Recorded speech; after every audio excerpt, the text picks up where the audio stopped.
बिस्मिल्लाहिर्रहमानिर्रहीम, अस्सलामु अलैकुम। अली सलमान जी टीवी के तमाम नाजरीन को जी स्पोर्ट्स में खुश आमदीद कहता है कि जब पीर से लेकर जुमेरात तक रोज़ाना रात 11:05 पर हम इस महफिल को सजाते हैं आपके लिए और बात करते हैं पाकिस्तान स्पोर्ट्स और इंटरनेशनल स्पोर्ट्स के हवाले से। और पाकिस्तान सुपर लीग सीज़न 8 के बाद हमारा ये पहला शो है, तो हमारी कोशिश यही है कि आज इस शो में हम पाकिस्तान सुपर लीग के हवाले से बात करें, पाकिस्तान और अफगानिस्तान के दरमियान जो सीरीज़ होने वाली है उसको हम डिस्कस करें, पाकिस्तान के स्क्वाड के हवाले से बात करें और साथ साथ हमारे स्टूडियो में ऐसी शख्सियत मौजूद हैं कि जो पिछले रिजीम में वो पाकिस्तान क्रिकेट बोर्ड में एक बड़ी अहम और ऐसी जिम्मेदारी पे मौजूद थे कि जहाँ पे पाकिस्तान की क्रिकेट का इंतजाम और इंसराम इनके हाथों में था। तो वहाँ पे इन्होंने क्या देखा और इनको कितना काम करने का मौका मिला, क्योंकि बहुत से लोगों ने इनके इस अपॉइंटमेंट के ऊपर तनकीद भी की। इस हवाले से भी हम इनसे जानेंगे। हमारे साथ मौजूद हैं पाकिस्तान के सवें वनडे इंटरनेशनल क्रिकेटर, हमारे बहुत ही अपने हमारे बड़े करीबी दोस्त महमूद हामिद साहब। अस्सलाम वालेकुम महमूद भाई, कैसे हैं आप? वालेकुम सलाम, ठीक ठाक। एक तवील अरसे के बाद आपसे मुलाकात हुई। एब्सोल्युटली, बिल्कुल, हाँ। और थैंक यू, आपने फिर मधु किया। नहीं, इंशाल्लाह हमारा आपका सफर चलता रहेगा, आपको मधु करते रहेंगे, आपको जहमत हम देते रहेंगे। प्रोग्राम का आगाज करेंगे। सबसे पहले प्रोग्राम का फॉर्मेट, आज की top stories. Pakistan super league 8 की टीम का ऐलान कर दिया गया। चैंपियन टीम लाहौर कलंदर्स के कप्तान शाहीन शाह अफरीदी PSL 8 टीम के कप्तान मुकर्रर। मेरा फोकस एशिया कप और वर्ल्ड कप पर है, इसलिए मैंने PCB से अफगानिस्तान की सीरीज में आराम मांगा था, शाहीन अफरीदी। न्यूजीलैंड के दौरे पाकिस्तान का शेड्यूल तब्दील, दोनों टीमों के दरमियान सीरीज का आगाज 14 अप्रैल से लाहौर में होगा। PCB ने पाकिस्तान अंडर 19 और पाकिस्तान शाहीन्स के स्क्वाड का ऐलान कर दिया। पाकिस्तान शाहीन्स की क़यादत इमरान बट, जबकि अंडर 19 टीम की क़यादत साद बेग करेंगे। ऑस्ट्रेलिया ने दूसरे वनडे में भारत को 10 विकेटों से शिकस्त दे दी। Manchester United versus Fulham FA cup के सनसनीखेज मुकाबले जारी। मैनचेस्टर यूनाइटेड ने फुलहम को हराकर सेमीफाइनल में जगह बना ली। मैक्सिको के सर्जियो पेरेज ने सऊदी अरब में होने वाली फार्मूला 1 रेस अपने नाम कर ली। और खैबर पख्तूनख्वा के मुख्तलिफ अजला में पाकिस्तान स्पोर्ट्स फेस्टिवल का शानदार इख्तिताम। जी नाज़रीन, थी आज की टॉप स्टोरीज़ और आपने इन टॉप स्टोरीज़ में देखा कि शाहीन शाह अफरीदी का स्टेटमेंट कि उन्होंने कहा कि चूँकि उन्होंने आराम मांगा था इस वजह से उन्होंने इस सीरीज़ में शिरकत नहीं की। तो बहुत सारी जो कंट्रोवर्सीज थी, कॉन्स्पिरेसीज थी, उसका जवाब शाहीन शाह अफरीदी ने अपने इस स्टेटमेंट में खुद जो है वो दे दिया। महमूद हामिद साहब से गुफ्तगू का आगाज़ करेंगे। सबसे पहले तो महमूद ये बताएं कि बहुत आज हम तेज़ी के साथ आपसे बात भी करेंगे, T20 खेलने की कोशिश करेंगे कि सबसे पहले जो आपको सिंध का CEO बनाया गया, इस पर बहुत लोगों ने तनकीद भी की कि आप एक क्रिकेटर हैं, ये एक एडमिनिस्ट्रेटिव पोस्ट है, मुश्किल पोस्ट है, लिखत पढ़त का काम है, इसमें महमूद हामिद एडजस्ट नहीं हो सकते। ये एक्सपीरियंस आपका कैसा रहा? देखें, क्रिकेटर क्यों नहीं बन सकता है एज ए एडमिनिस्ट्रेटर? अगर मैंने पढ़ाई भी की हुई है और उसके बाद मैं PIA के अंदर जिस पोस्ट पे मैंने काम किया वो पोस्ट बड़ी, जिसे कहना चाहिए, बड़ी सेंसिटिव पोस्ट थी। मैंने वहाँ पर उस पोस्ट के ऊपर 3 साल काम किया। तो सो आई हैव एक्सपीरियंस कि मेरे अंडर में भी काफ़ी लोग उस वक्त भी काम कर रहे थे। सो उसके बाद जब अपॉइंटमेंट हो रही थी तो उन्होंने मेरा प्रॉपर एक इंटरव्यू हुआ है और मेरे ख्याल से उन्होंने सारा मेरे चीज़ें क्रिकेटिंग के अलावा भी सारी चीज़ें देखी हैं। उसके बाद मुझे अपॉइंट किया गया और इनिशियली तो मैंने इसको अप्लाई भी नहीं किया था और पहले कोई और साहब थे CO सिंध, लेकिन शायद उनका जिस तरह का वो उनका जो टेन्योर था, आउटपुट नहीं आ पा रहा था। सो देखिए, वो क्रिकेटिंग माइंड नहीं थे। लेकिन आपको बहुत ज़रूरी होता है कि अगर आप क्रिकेटिंग माइंड के साथ अगर आप एडमिनिस्ट्रेटिव जॉब पे होते हो तो एक, जिसे कहना चाहिए, सोने पे सुहागा होता है, चीज़ों को समझने में आसानी हो रही होती है और आपको लोग जानते भी हैं और आप भी उन लोगों को जानते हैं जिनके साथ आपने काम करना होता है। एक नई फिगर आती है, उसको समझने में ही मेरे ख्याल से 1.5 साल लग जाता है। आप नहीं समझते कि आपने जो क्रिकेट खेली, बड़े ज़बरदस्त आप क्रिकेटर थे, आपने PIO को कोचिंग में अपनी जितवाया भी, तो आपको एज ए कोच जो है वो कहीं ना कहीं जगह अपनी बनानी चाहिए या PCB को आपको एज ए कोच कहीं ना कहीं इंडक्ट करना चाहिए था? देखिए, मैंने जब शुरू के अंदर, जब आपको ही पता है, जब मैंने अप्लाई किया था कोचेस का, कोच जब सारे लग रहे थे, बट उस वक्त नहीं हो मुझे उन्होंने इस काबिल समझा होगा कि उन्होंने मुझे उस पोस्ट पे लेकर जाएं। लेकिन उसके बाद जब मुझे ऑफ़र आई तो मैं समझता था, क्योंकि मैं ऑलवेज़ आपको साथ प्रोग्राम करता रहा हूँ। क्रिकेट जो है वो मेरी सब कुछ क्रिकेट ही है, पैशन क्रिकेट है। क्रिकेट ने ही सब कुछ दिया है जिस मकाम पे आज मैं बैठा हूँ, बिकॉज ऑफ द क्रिकेट। सो अगर मैं कुछ भी दे सका वापसी में क्रिकेट को, तो ये तो बहुत अच्छी चीज़ है। तो मैं यही चाह रहा था कि किसी भी लेवल के ऊपर कि मैं जो है वो अपना कंट्रीब्यूशन दूं। तो मुझे आपको पता है कि सेलेक्टर की भी बात हो रही थी कि मैं वुमेन साइड्स को देख लूं, फिर स्काउट्स के ऊपर भी बातें हो रही थी, लेकिन एंड ऑफ द डे उन्होंने ये सोचा कि नहीं, ये इनके लिए सूटेबल जॉब है। और उसके बाद मैंने काम ऐसा किया उसके अंदर, जितना टेन्योर मेरा रहा, मैं 2.5-3 महीने जो भी मैंने टाइम वहाँ पर गुजारा उस रिजीम के अंदर, तो वो मेरी परफॉर्मेंस अगर आप देखें किस तरह मैंने चीज़ों को लेकर चला और क्या क्या जो चीज़ें करनी चाहिए थी। फिर सबसे इम्पोर्टेंट जो थी वो ग्रास रूट लेवल था कि इंटर स्कूल वो हमारा बड़ा ज़बरदस्त चल रहा था। फर्स्ट लेग हमारा ख़त्म हो चुका था और क्योंकि इसको फंडेड किया था सिंध गवर्नमेंट ने, तो वो हम बहुत अच्छी तरीके से चला रहे थे, लेकिन अनफॉर्चुनेटली वो नहीं हो सका क्योंकि 4 जनवरी को हमें लेटर इशू हो गए थे कि आप अच्छा चले थोड़ा सा और क्विकली चलते हैं। ये बताइएगा कि किस तरह देख रहे हैं आप जो पिछला रिजीम था, वो आपके ख्याल में सक्सेसफुल था या अनसक्सेसफुल था, कैसा था वो? नहीं देखें, सक्सेसफुल या अनसक्सेसफुल की बात मेरे ख्याल से नहीं। मैं पिछले रिजीम के अंदर अगर आप देखते हैं तो पैसा बहुत आया, बहुत स्पॉन्सरशिप बहुत आई है, लड़कों को बहुत ज़बरदस्त, एक प्लेयर्स को मेरे ख्याल से बहुत लुक्रेटिव इंसेंटिव। 3 महीने 4 महीने की सैलरीज नहीं मिली कोचेस को, प्लेयर्स को। कब? पिछले दौर की बात बता रहा हूँ, 3-3 4-4 महीने की शिकायतें आई है। अब आप बेहतर बताएंगे कि नहीं मिली? मेरे ख्याल से तो ऐसे नहीं। अच्छा। मैं अभी पीसीबी, मतलब मैं थोड़े अरसे काम किया, लेकिन पीसीबी में जितना मेरे ख्याल से 28 तारीख को सैलरी सबके अकाउंट्स के अंदर आ जाती है। अच्छा, पीसीबी में शिकायत अभी भी यही है। अच्छा, एक शिकायत ये होती है काम करने नहीं दिया जाता, आपका ऐसा कहीं फेल हुआ?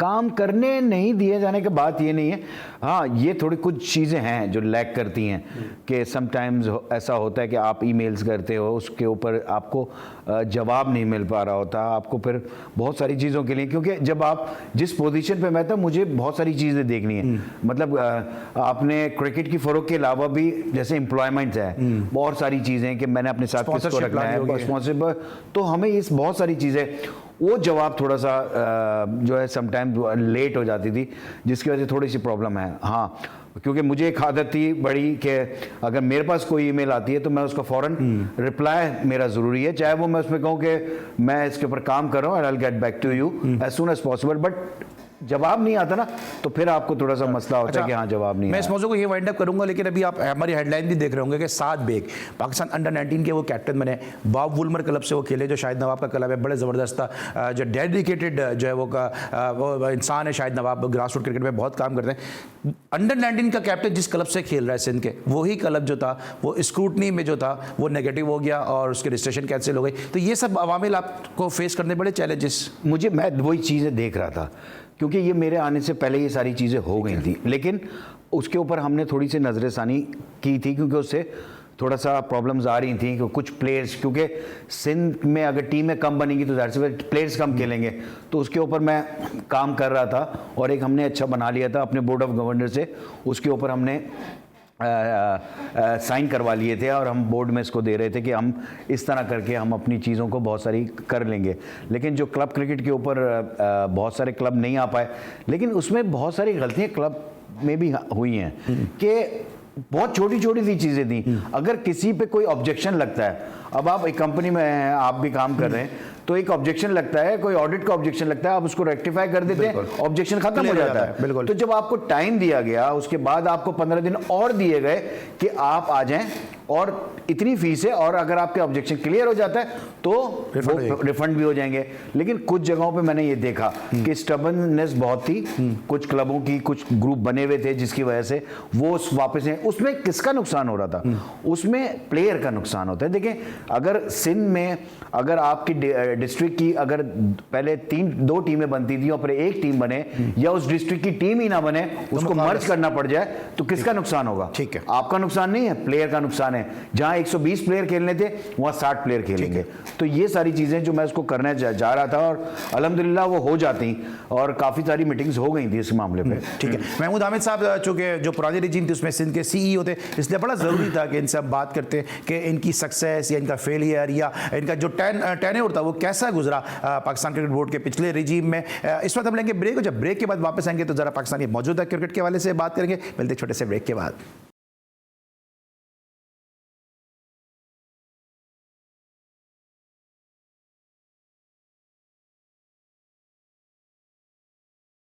Welcome back after the break. और ब्रेक पर जाने से पहले हम बात करते हैं महमूद हामिद साहब से, उनके पिछले टेन्योर के हवाले से, उनकी पिछली रिस्पॉन्सिबिलिटीज़ के हवाले से, और अब बात करेंगे पाकिस्तान सुपर लीग की। और जब बात होती है पाकिस्तान सुपर लीग की तो फिर बात होती है शाहीन शाह अफरीदी की ज़बरदस्त क़यादत की। और जब शाहीन शाह अफरीदी की बात होती है तो उनके बड़े भाई, उनके पहले कोच रियाज अफरीदी का जिक्र ज़रूर आता है। इस वक्त टेलीफोन लाइन पर हमारे साथ मौजूद हैं पाकिस्तान के फॉर्मर टेस्ट क्रिकेटर और रियाज अफरीदी, जो शाहीन शाह अफरीदी के पहले कोच हैं। उन्होंने हमें ज्वाइन कर लिया। अस्सलाम वालेकुम रियाज, कैसे हैं आप?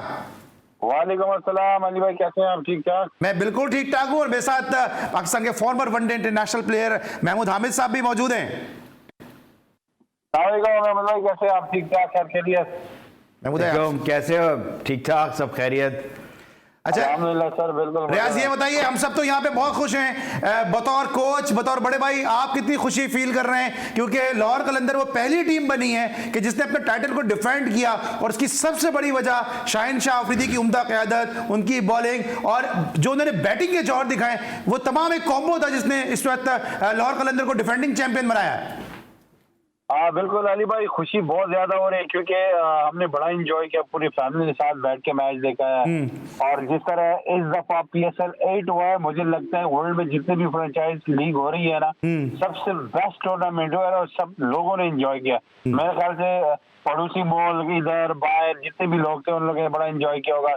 और आप यकीन करें, घर में और गांव में इतनी खुशियां जिस तरह पठानों में जो होती है ना, वो डांस करना और तंबल और ये चीजें बड़ा एंजॉय किया लड़कों ने। क्योंकि एक तो शाहीन की क़यादत में दूसरी दफा टाइटल जीते, और ऊपर से शाहीन ने ऑलराउंडर परफॉर्मेंस दिया, और उसने जो भी डिसीजन लिए बड़ा तगड़ा हुआ है, वो उसमें कामयाब हुआ, अल्लाह का शुक्र है। और आप हर टूर्नामेंट से पहले कहते हैं कि मैंने शाहीन को ये मैसेज दिया, शाहीन को ये समझाया। इस टूर्नामेंट से पहले आपने शाहीन को क्या मैसेज दिया था? क्योंकि हमें उनकी बैटिंग में वही जो शाहिद आफरीदी की सी झलक नजर आई, जिस तरह आप बैटिंग करते थे, आफरीदी वाला स्टाइल नजर उनकी बैटिंग में भी नजर आया। हाँ बिल्कुल बिल्कुल। बात यह कि उसको पहले भी कहा था, शौक तो उसका बिल्कुल जबरदस्त था बैटिंग का। और अब मैंने यही उसकी बात की, आपके शो में भी बात हुई थी कि शाहीन को मैंने कहा कि बेटा पहले पाकिस्तान टीम में प्रॉपर आप बॉलिंग में आ जाओगे तो बैटिंग खुद ब खुद करोगे। जैसे वसीम भाई ने पहले बॉलिंग की, उसके बाद उसने बैटिंग शुरू की और ऑलराउंडर बना। तो अल्हम्दुलिल्लाह शाहीन भी इस तरह ही कोशिश कर रहा है। वसीम अकरम जैसा तो नहीं बन सकता, लेकिन अगर वो थोड़ी भी कोशिश करे तो उसके लाइन में आ सकता है वो, और अच्छा ऑलराउंडर बन सकता है पाकिस्तान के लिए। महमूद, आप एज ए बैट्समैन कैसा देखते हैं कि जो शाहीन शाह अफरीदी ने अपने नंबर्स को चेंज किया, कभी वो 5वें पे खेलते नजर आए, कभी वो मिडिल ऑर्डर में खेलते नजर आए, सिचुएशन के लिहाज से कभी लोअर ऑर्डर में खेलते नजर आए, तो ये जो उन्होंने नंबर शिफ्ट किया एज ए कैप्टन, और उसने फिर जो है वो उससे प्लान जो है वो परफॉर्म भी किया, आप किस तरह देखते हैं कि एज ए बैट्समैन उनकी जो परफॉर्मेंस है? डेफिनेटली यार, इसके पीछे बहुत सारी चीज़ें होती हैं। जब आप एकदम आके अच्छा एज ए बैट्समैन परफॉर्म करते हो तो डेफिनेटली नेट्स के ऊपर बड़ा काम हुआ होगा उनके ऊपर, और उन्होंने अपने आप को सोचा होगा कि मैंने ऊपर जाके इस तरह की हिटिंग करनी है। जिस तरह फाइनल के अंदर शॉट्स खेले हैं शाहीन ने, तो एज ए बैट्समैन ही वो नज़र आ रहे थे कि जिस तरह उन्होंने हिट मारे हैं, सीधे छक्के मारना एक बैट्समैन ही मारता है सीधे छक्के, वरना आप देखें ज़्यादातर जो लोअर ऑर्डर बैट्समैन होते हैं या टेल एंडर्स होती हैं, वो मिड विकेट की तरफ चलाते हैं, लेकिन इनके शॉट्स देखें आप, सीधे मार रहे थे। तो इसका मतलब है कि बहुत ज़्यादा प्रैक्टिस की गई, और उसके डेफिनेटली जो है कोच को भी सर जाता है कि इसके ऊपर कि उन्होंने बड़ा उस पर काम किया होगा। ठीक है। अच्छा रियाज, बैटिंग की अभी हम जरा डिस्कस कर रहे हैं, तो ये भी बताएं कि जब तनकीद हो रही थी कि शाहीन को एज ए बैट्समैन सुपरसीड नहीं करना चाहिए, क्योंकि कुछ एक आध मैच में सिकंदर रजा से भी ऊपर बैटिंग करने आ गए, तो उस वक्त आपने कुछ उनको समझाया या आपने कहा नहीं सही जा रहे हो? देखिए अली भाई, उस टाइम कप्तान को इस सिचुएशन का पता होता है, और सेल्फ बिलीफ बड़ा ज्यादा है शाहीन में। उनको पता है कि अगर मैं उनकी 2-3 शॉटें लगती है तो, क्योंकि देखो अभी अगर वो फाइनल में निकले, क्योंकि बैक टू बैक विकेट निकले और स्कोर की भी जरूरत थी, डिसीजन बड़ा ब्रेव लिया। देखिए वैसे को रोक के वो खुद चला गया, और अल्हम्दुलिल्लाह जिस तरह वो खेला, तो बंदे को अपने आप पे कॉन्फिडेंस होना चाहिए, और लीडरशिप इसी को कहते हैं कि पहले लीड ऑफ द फ्रंट हो। तो शाहीन ने मेरे ख्याल से प्रूव किया कि यस, अगर आप में दम है तो आप खेल सकते हो जिस तरह भी चाहो। ठीक है। मैं तो आपको क्या लगता है कि इस दफा लाहौर कलंदर ने क्या ऐसा डिफरेंट किया कि जिसके से लाहौर डिफेंडिंग चैंपियन बन गया? देखिए सबसे जो बेस्ट है ना, उसकी मैनेजमेंट को मैं बिल्कुल क्रेडिट दूंगा। आतिफ भाई, समीन भाई, क्योंकि उन लोगों ने ऐसे अपने प्लेयरों पे बिलीव रखा हुआ था कि वो सिर्फ और सिर्फ वही चाहते थे कि प्लेयर के हवाले शाहीन को पूरे फैमिली का लीडर बनाया था, और उसने पूरी फैमिली की तरफ वर्क किया टीम पे, तो रिजल्ट आपके सामने है।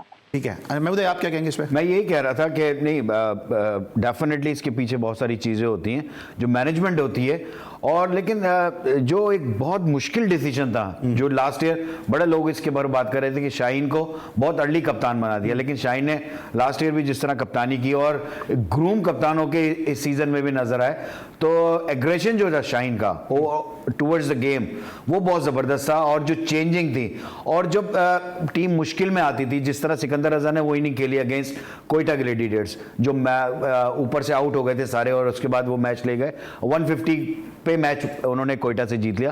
तो ये क्या चीज़ें होती हैं कि कॉन्फिडेंस, कप्तान का, मैनेजमेंट का कॉन्फिडेंस अपने प्लेयर्स के ऊपर कि कोई मसला नहीं है, जो भी है उसी पर फाइट करनी है। तो मेरे ख्याल से, और लेकिन बॉलिंग तो आउटस्टैंडिंग थी, कोयटा की सबसे अच्छी बॉलिंग जो थी वो कोयटा की, लाहौर की थी। अच्छा, अपने बड़े भाई को, अपने पहले कोच को तो शाहीन ने मुतमईन कर दिया, लेकिन उस सुसर साहब को भी मुतमईन किया जो कहते थे शाहीन को कप्तानी नहीं करना चाहिए। देखिए, ये सवाल आपने पहले भी पूछा शायद भाई ने बोला, लेकिन शायद भाई अभी भी एक्सेप्ट करे कि ठीक है उस टाइम मैंने मना किया था, लेकिन शाहीन ने मुझे रॉन्ग कर दिया और उसने प्रूव कर दिया कि ये वो लीडर बन सकता है, और अल्हम्दुलिल्लाह अब देखो उस पर लीडरशिप पे पूरी दुनिया फख्र कर रही है कि उसने ऐसे कप्तानी की है कि वो कभी भी पाकिस्तान के लिए अवेलेबल हो सकते हैं कैप्टन। अच्छा, अवेलेबल तो हो सकता है, लेकिन ये जो भी उन्होंने एक स्टेटमेंट दे दिया कि मेरी नजरें जो वो एशिया कप में और दीगर सीरीज के ऊपर है, तो मैं आराम करना चाहता था, ये आपके साथ मशवरा किया उन्होंने, ये खुद से ही दे दिया? नहीं, बिल्कुल अली भाई, उसने मेरे से मशवरा किया था कि भाई मैं जरा रेस्ट करूंगा क्योंकि आगे बहुत बड़ी टूर्नामेंट आ रहे हैं और मैं सारा फोकस वनडे पे करना चाहता हूँ। एशिया कप है, वर्ल्ड कप आ रहे हैं भाई, तो मैं उसके लिए कुछ ज्यादा एक्स्ट्रा करूंगा, और पाकिस्तान के लिए हमारी कोशिश यही रहेगी कि हम एशिया कप जीते और वर्ल्ड कप जीत के लेके आए। ये आपको लगता है कि ये जो रेस्ट वो कर रहे हैं शाहीन अफरीदी साहब, ये एशिया कप और वर्ल्ड कप के लिए कर रहे हैं कि उस वजह से तो रेस्ट नहीं कर रहे जो काम उन्होंने पीएसएल से पहले किया है?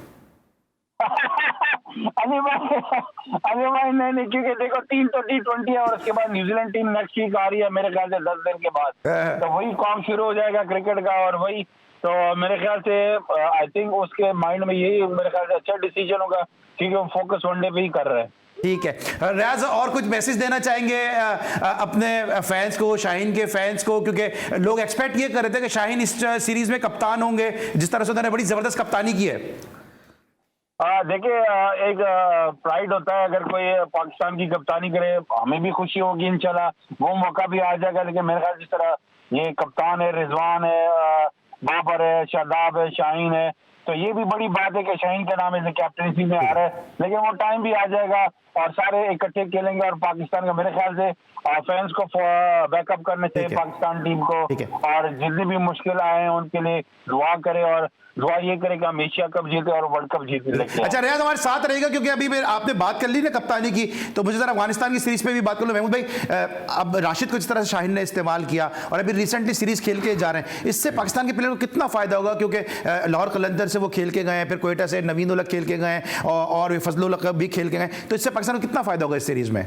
देखें, जब आप किसी लीग के अंदर उन्हीं प्लेयर्स के साथ खेलते हैं, जब आप इंटरनेशनल क्रिकेट में जाते हैं, तो सारा एटमॉस्फेयर तो आपने वहाँ देख लिया। इंटरनेशनल क्रिकेट ही इसी तरह ही होती है, क्राउड के साथ, कैमरे आपके ऊपर, मतलब आप एक तरह के वीआईपी होते हो ना, तो इंटरनेशनल क्रिकेट में भी ऐसी चीज़ें होती हैं। तो वहाँ पर आपने जब यहाँ पर आपने फ्लेवर ले लिया, तो मेरे ख्याल से वहाँ पर कोई इतना शारजा के अंदर कोई मसला नहीं आना चाहिए इन नए प्लेयर्स को, क्योंकि इतने कॉन्फिडेंस के साथ जा रहे हैं, और जो नए भी प्लेयर्स हैं उन्होंने बड़ा अच्छा परफॉर्म किया जो जा रहे हैं। तो अब मेरे ख्याल से इससे अच्छा मेरे ख्याल प्लेटफॉर्म नहीं मिल सकता यंगस्टर्स को, जो हम बात पहले करते रहे कि कुछ ऐसी सीरीज के अंदर यंगस्टर्स को आना चाहिए, इनको इंडक्शन देनी चाहिए। तो यहाँ पर बड़ा मेरे ख्याल से तो बहुत अच्छा है कि इन्होंने नए प्लेयर्स को डाला है, लेकिन समहाउ उसमें यह भी देखना था कि काफ़ी प्लेयर एकदम इसके अंदर आ गए। असल में अगर हमारे पास ए टीम के टूर्स इस वक्त होते, तो ये जो कुछ नए प्लेयर्स थे ये एकदम ए टीम में आते। देखिए, पाकिस्तान से खेलना एक बहुत बड़ा प्राइड होता है, तो आप एकदम लीग से खेल के फौरन पाकिस्तान टीम में आ जाओ, पहले आप ए टीम में आओ, वहां पर थोड़ा सा वहां परफॉर्म करो, देन आपकी प्लेस बनती है। तो पाकिस्तान से खेलना मेरे ख्याल से सब ना टाइम ऐसा लगता है कि बहुत आसान कर दिया है किसी के। अच्छा रियाज, ये बताइएगा कि अब हम देख रहे हैं बड़ा जबरदस्त टैलेंट जो है वो केपी से आ रहा है सामने, और ये बहुत सारे जो अफगानी प्लेयर हैं ये आपके साथ क्लब क्रिकेट भी खेल के गए, आपके सामने, आपकी निगाहों के सामने खेले, तो इस सीरीज में क्या चांसेस है पाकिस्तान के? देखिए जिस तरह हमारी टीम अभी है, कुछ ऐसे लड़के भी है जो नेशनल T20 और PSL से क्रिकेट के जो परफॉर्मर है। मैं यही शोज में कहता रहता हूं कि देखिए लोग तो कहते हैं यंग टीम है इसमें, लेकिन इसमें पुराने प्लेयरों ने भी बड़ा कम बैक है। जैसे अब्दुल्ला शफीक का नाम लूंगा मैं, और उसने प्रूव कर दिया, बड़ा इंप्रूवमेंट लेके आया, क्योंकि वो उसका लगा था कि फॉरन क्रिकेटर है, लेकिन उसने प्रूव कर दिया, क्लीन हिटर है, वो कर सकता है। सबसे जो बड़ी बात है आपका अहमद आ गया था, वापस आ गया, क्योंकि उसने कराची फ्रेंचाइज कप्तान था, वो वापस आ गया, उसने बैटिंग में बड़ी इंप्रूवमेंट की। और लेकिन नो डाउट अफगानिस्तान की शॉर्ट फॉर्मेट में बहुत अच्छी टीम है, उनके जितने भी प्लेयर्स है टॉप के वो सारे पूरे वर्ल्ड के लीग खेल रहे हैं, और शारजाह में मैचेस है, और मेरे ख्याल से लोगों को बड़ा जबरदस्त एंजॉय करने को मिलेगा। और वाकई टफ टाइम देगी पाकिस्तान टीम को, ये मैं आपको बताऊं, क्योंकि वो एक ही कट्टे टीम है और हमारी टीम में काफी चेंजेस हुए एकदम से। अच्छा, एज ए बॉलर क्या समझते हैं उमर गुल का आना, क्योंकि वो अफगानिस्तान के साथ इससे पहले एसोसिएट थे, पाकिस्तान को बॉलिंग कंसल्टेंट है, इससे कितना फायदा होगा पाकिस्तान को, क्योंकि अफगानिस्तान की स्ट्रेंथ को वो जानते हैं? हाँ बिल्कुल, फायदा तो बहुत होगा डेफिनेटली, क्योंकि उमर गुल ने पाकिस्तान के लिए बड़ा सर्व किया, और वही वाहिद पहला T20 बॉलर था जो टॉप रहा है काफी सालों तक, और स्टिल क्योंकि उसने अफगानिस्तान के साथ वर्क किया, उनकी कमजोरी का भी काफी पता है उनको, और डेफिनेटली हमारे बैट्समैन और बॉलर के साथ वो शेयर करेगा, तो हमारे लड़कों के लिए बहुत ईजी होगा। ठीक है, मैं मुझे आपको क्या लगता है उमर गुल का यहाँ पर आना, क्योंकि इससे पहले अफगानिस्तान के साथ थे, ये कितना बेनिफिशियल होता है कि आप किसी दूसरी टीम के मिजाज को और उसकी साइकी को आप समझते हैं? देखिए, मिजाज को समझना एक डिफरेंट चीज़ होती है, बट द थिंग इज़ के आप एज ए कोच अगर आप कहीं भी काम करते हैं तो आपका, क्योंकि जिस आप लीग्स में अगर काम कर रहे हैं या पाकिस्तान टीम के साथ हैं या किसी इंटरनेशनल टीम के साथ हैं, क्योंकि वो टीम्स होती हैं जो वो जीत की तरफ जाती हैं, उनका सक्सेस रेट क्या है, अगर आपने वो सक्सेस रेट उनका दिया हुआ है, आपने अपनी कोचिंग से उनको ऊपर लेकर आए हैं, ठीक है, आप डेवलपमेंट कोच तो है नहीं, आप परफॉर्मेंस कोच हैं, तो मेरे ख्याल से परफॉर्मेंस कोच की बहुत इंपॉर्टेंस ही होती है कि अगर आप एज ए कोच किसी भी लीग के अंदर और किसी भी इंटरनेशनल टीम को अगर आप उसकी परफॉर्मेंस को इन्हांस करके आते हैं तो मैं समझता हूँ आप वेल एंड गुड हैं। अदरवाइज अगर आप जो है परफॉर्मेंस कोचिंग नहीं कर पा रहे तो फिर मेरे ख्याल से कोई फ़ायदा नहीं हो पाता। अगर हम देखते हैं तो मैं तो good luck to Umar Gul कि पाकिस्तान के वो बॉलिंग कोच बने हैं, तो देखते हैं इस सीरीज़ में वो किस तरह अपने बॉलर्स को क्या मशवरा देते हैं सामने वाली टीम को देखते हुए। ठीक है, अच्छा रियाज ये बताएं कि अभी शाहीन शाह अफरीदी से तो सामने वाले बैट्समैन हमेशा डरते थे कि वो पहले ओवर में विकेटें ले जाते हैं, ये पाकिस्तान के अपने बॉलर क्यों डरना शुरू हो गए? तो खुद तो डर ही रहे, उनके घर वाले भी जो है वो सोशल मीडिया पे शाहीन के खिलाफ बयान देते नजर आ रहे हैं। देखिए, जो स्टार वही होता है जिसके पीछे लोग बातें करना शुरू कर देते। मेरे ख्याल से शाहीन को बड़ा कंट्रोल है इन चीजों में कि वो सोशल मीडिया को ज्यादा फॉलो ही नहीं करता, और इस तरह उसको ऐसी कामयाब डे बाई डे अल्लाह दे रहा है, और मेरे ख्याल से लोगों के बोलने से कुछ नहीं होता, जो बंदा ग्राउंड में प्रूव करके दिखाता है मेरे ख्याल से सबसे बेस्ट वही हुआ। महबूब भाई मेरे साथ इस पे एग्री होंगे। ठीक है, क्योंकि पाकिस्तान के जो बॉलर है वो क्यों, आपको क्या लगता है एकदम से शाहीन के खिलाफ वो बयान देने शुरू हो गए? कोई ये कहता है कि वो गिर जाता, पड़ जाता, कुछ भी होता, उसको बॉलिंग करनी चाहिए थी, कोई ये कहता है कि तुम करो तो ये है और हम करो तो ये है। तो एक आपको लगता है कि सोचे समझे मंसूबे के तहत शाहीन को गिराने की कोशिश की जा रही है? देखिए, उन लोगों को शाहीन ने बड़ा अच्छा जवाब दिया। आप देखिए इस PSL में उसने बड़ा तगड़ा जवाब दिया, क्योंकि एक बंदा इंजरी के बाद आता है और इतनी बड़ी परफॉर्मेंस करता है और इतनी बड़ी लीग को, एक ट्रॉफी को और एक विनिंग कॉम्बिनेशन को वो डिफेंड करता है और वो चैंपियन हो जाता है पाकिस्तान में पहली दफा। तो मेरे ख्याल से शाहीन ने सबसे बड़ा अच्छा जवाब ग्राउंड में दिया इन सबको जो उनके पीछे बोलने वाले थे। ठीक, और वैसे भी तो आउट करके वो चुप के इशारा करते हैं सबको। अब ये बताएं, शारजाह में पाकिस्तान की टीम जा रही है, आप भी तो जा रहे थे रमजान क्रिकेट खेलने, जिस तरह आपने मेगा लीग में बैटिंग की है, बॉलिंग की है, फील्डिंग की है, तो क्या रमजान में क्या मसरूफियात है? देखिए, रमजान में तो मेरे ख्याल से मैं इधर ही रहूंगा, क्योंकि हमारी जो टूर्नामेंट है वही इसकी बात हो गया। मेगा लीग स्टार था, आपको पता है, पड़ोसी मुल्क वाले स्टार है सब है। हमारी टीम इमरान नजीर लेके जा रही थी, तो वो थोड़ा सा शेड्यूल चेंज हो गया और ईद के बाद हो गया वो। पहले जबरदस्त है और हमें उम्मीद है कि आप ऐसी परफॉर्मेंस देते रहेंगे। और छोटे भी तो छोटे भी बड़े भी, सुभान अल्लाह वाली मिसाल होगी, आपकी परफॉर्मेंस भी बड़ी जबरदस्त होगी। थैंक यू सो मच रियाज आफरीदी, हमारे साथ मौजूद थे, हमेशा से अपनी मोहब्बत का इज़हार टीवी के साथ, जी स्पोर्ट्स के साथ, और हमेशा दस्तयाब होते हैं हमारी खुसूसी रिक्वेस्ट के ऊपर। Thank you so much once again for being with us. Break लेंगे, जब ब्रेक के बाद वापस आएंगे तो महमूद हामिद साहब से जरा गुफ्तगू करेंगे पाकिस्तान सुपर लीग और अपकमिंग अफगानिस्तान सीरीज के बारे में। मिलते हैं ब्रेक के बाद।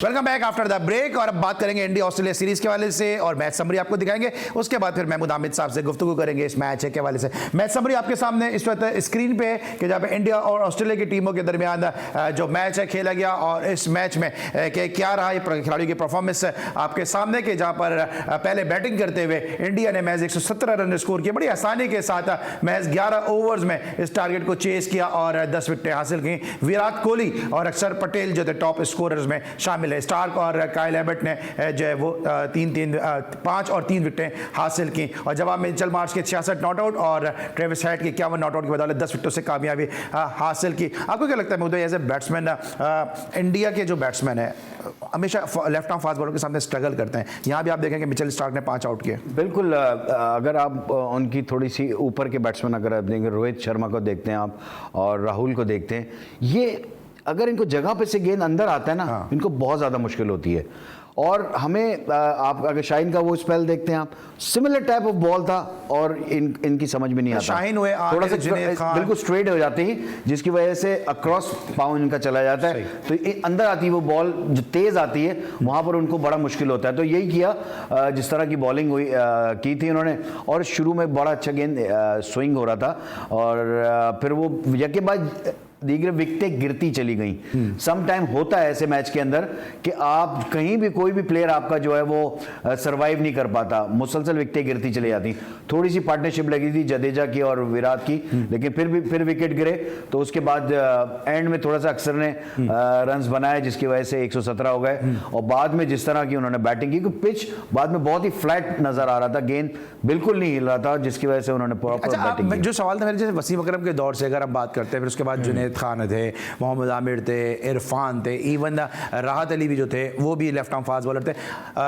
अभी हम देखते हैं शाहीन शाह आफरीदी हैं। क्यों स्ट्रगल करती है इंडिया की टीम, हमें नज़र आती है कि क्या इंडिया के जो बैट्समैन हैं उनके, इंडिया के डोमेस्टिक में भी हालांकि नेहरा रहे हैं, ज़हीर खान रहे, जो और भी बड़े अच्छे बॉलर रहे, तो क्या वजह कि वो क्या कोप अप नहीं कर पाते हैं लेफ्ट आर्म फास्ट बॉलर को?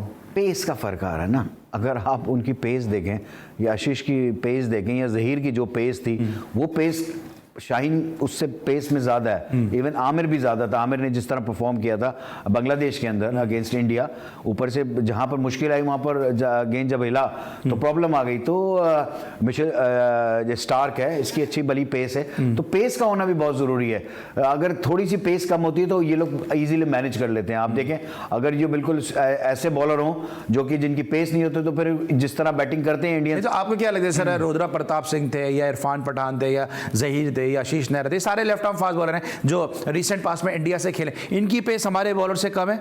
एब्सोल्युटली कम थी, बिल्कुल कम थी। हमारे बॉलर ज़हीर तो अच्छे पेस के बॉलर थे। नहीं इतनी, मतलब आप अगर आप उस पेस पे अगर देखते हैं, आप ज़हीर डेफिनेटली बॉलर बहुत ज़बरदस्त था, बट वो पेस की मैं बात कर रहा हूँ कि वो पेस बहुत डिफरेंट थी। लेकिन जाहिर सी बात है, प्रोफेशनल क्रिकेट है, वो कहीं ना कहीं समटाइम्स सर्वाइव कर जाते होती है। यही थोड़ी सारी चीज़ें होती हैं कि जो आपका कोच होता है या आपका जो वीडियो एनालिसिस होता है करने वाला होता है, तो वो बता रहा होता है अपने बॉलर्स को कि ये इनका वीकर पॉइंट है, अगर आप इस जगह पे बॉल करेंगे तो आप सक्सेसफुल रेट आपका ज्यादा होगा। ये चीजें बड़ी इंपॉर्टेंट होती है। वहां पर उस जगह आपको ओपोनेंट देख के जो है वो प्लान करना पड़ता है। यहां पर आपको प्लानर, अच्छा प्लानर चाहिए जो कि आपको मैच जितवा सके। सही। हम बात करते हैं इंडिया ऑस्ट्रेलिया सीरीज के हवाले से, ब्रेक लेंगे, वापस आएंगे तो मजीद गुफ्तगू करेंगे। मिलते हैं ब्रेक के बाद।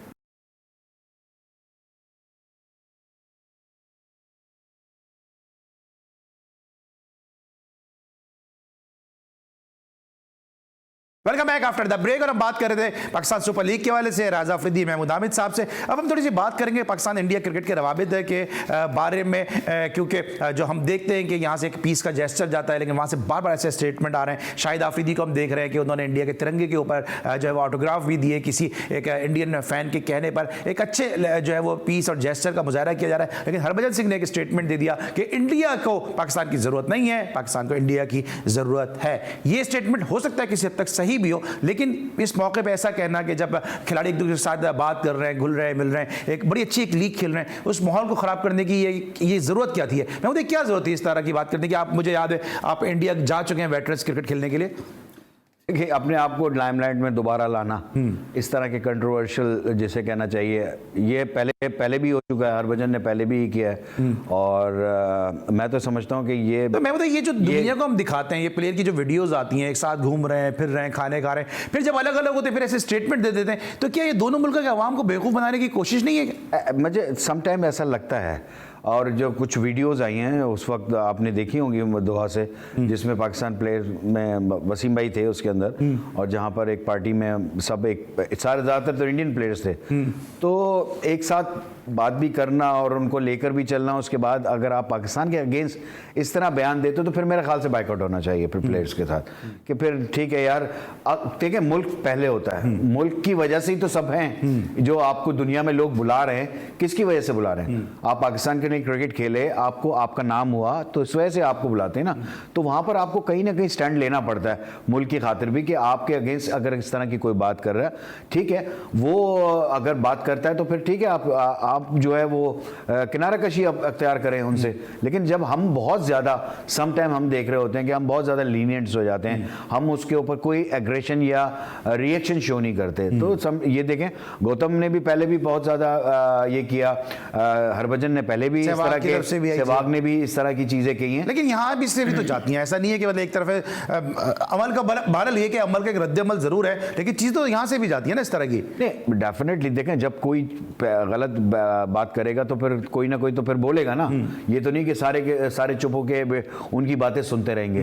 तो आपको कहीं ना कहीं रिएक्शन शो करना आप इंडिया जाके खेले, अभी जिस तरह मैंने कहा वेटरन्स सीरीज है, आपने वहां पे जाके खेली, आपने वहां एक आम जो क्रिकेट लवर था उसको कैसा पाया? क्या ऐसा ही मामला था, इस तरह इंडियन प्लेयर पेश करते हैं? नहीं, बिल्कुल ऐसा नहीं है मेरे ख्याल से। तो हमें तो बड़ा, जब भी इंडिया का टूर गया, जहाँ जब भी गए, तो इंडिया में बड़ी अच्छी पज़िराई मिलती है। बड़े पाकिस्तानी प्लेयर्स को बड़ा, जिसे कहते हैं, बड़ी फैन फॉलोइंग है हमारे प्लेयर्स की। और कहीं ऐसा हमें कहीं महसूस नहीं होता कि आप जो है वो आपके इंडिया में आपको प्रॉब्लम्स आ रही हो कोई।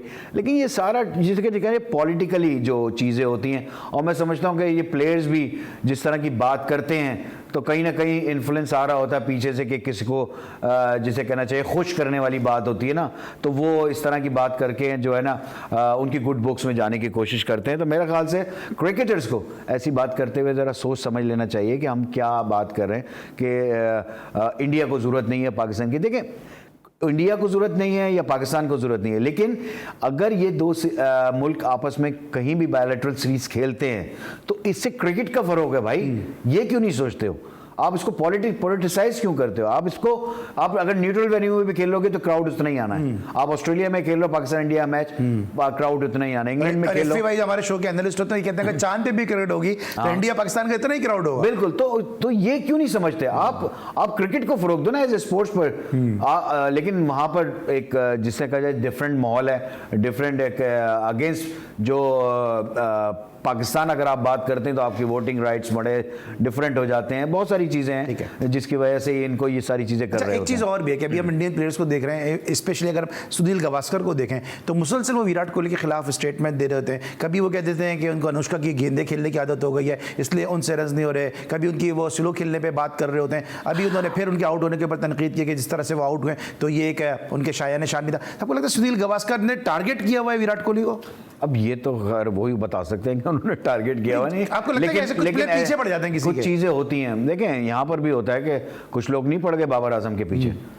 हैं आपके शो में एक साहब बैठते हैं वो तो मुसलसल बाबर के पीछे पड़े रहते हैं, लेकिन उनका एक अंदाज है ना। बहुत से लेकिन लोग हैं क्रिकेटर, वो खुद कहते हैं क्रिकेटर तो नहीं है ना, वो तो अपना एनालिस्ट करते तो पढ़ते हैं ना लोग, हाथ धो के चाहे वो कितना अच्छा भी खेल ले, कितना अच्छा भी स्ट्राइक रेट कर ले, पाकिस्तान के लिए कुछ भी कर ले, लेकिन अगेंस्ट बोलने वाले अभी भी देखें बड़ा क्रिटिसाइज हो रहा है, उसकी कप्तानी के ऊपर भी क्रिटिसाइज हो रहा है। तो इसी तरह वहां पर भी यही एक बहुत से लोग नहीं पसंद करते हैं। मेरे ख्याल से सुनील गावस्कर का जो स्ट्रेचर है वो one of the top batsman produce India ने किया हुआ है, तो शायद समहाउ ऐसी चीजें भी हो जाती हैं कि इस तरह की बात हो जाती है। Thank you so much Mahmood Hamid साहब हमारे साथ मौजूद थे और बड़े अरसे के बाद इनकी अपीयरेंस हुई हमारे शो पे। हमें उम्मीद है आइंदा भी आप हमारे जीना और इस शो का हिस्सा आप बनते रहेंगे। नाज़रीन आज के लिए मैं इजाजत दीजिए, लेकिन आपको बताते चलेंगे कल हमारा एक स्पेशल शो होगा कि जहां पर पहली मरतबा जो है वो एक बड़े पैमाने पर एक लार्जर स्केल के ऊपर फर्स्ट CNN जो है वो सेलिंग रेगाटा खेली गई और उसकी हमने कवरेज जाके की है पाकिस्तान के बीच समंदर में जाके। पाकिस्तान नेवी और पाकिस्तान सेलिंग फेडरेशन के ताउन से ये इवेंट खेला गया जिसमें तकरीबन 11 ममालिक के प्लेयर शिरकत करें। कल का शो हमारा मिस नहीं कीजिएगा। अली सलमान को इजाजत दीजिए, अपना बहुत ख्याल रखिए, अल्लाह हाफ़िज़।